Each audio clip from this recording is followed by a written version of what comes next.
નમસ્કાર, હું છું પ્રિયા અને તમે જોઈ રહ્યા છો જનતા કી જાણકારી ન્યૂઝ। નજર કરીએ આજના સમાચાર ઉપર। ઉનાળુ વેકેશનમાં બાળકોને ગમતો સમર કેમ્પ જે બ્રહ્માકુમારીઝ નલિયા સેન્ટર દ્વારા રાખવામાં આવ્યો હતો।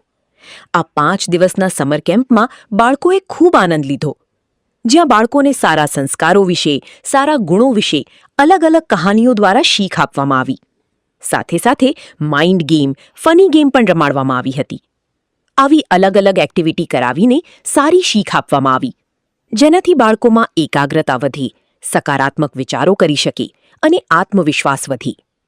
આવા હેતુથી બ્રહ્માકુમારીઝ દ્વારા રાખવામાં આવેલ સમર કેમ્પમાં જાણવામાં આવ્યું હતું કે તેઓ બાળકો માટે સમય પ્રમાણે આવા પ્રોગ્રામ કરતા રહેશે। બ્રહ્માકુમારીઝ દ્વારા આ સમર કેમ્પમાં બાળકોને મોકલવા બદલ તેમના માતા પિતાને આભાર વ્યક્ત કરવામાં આવ્યો।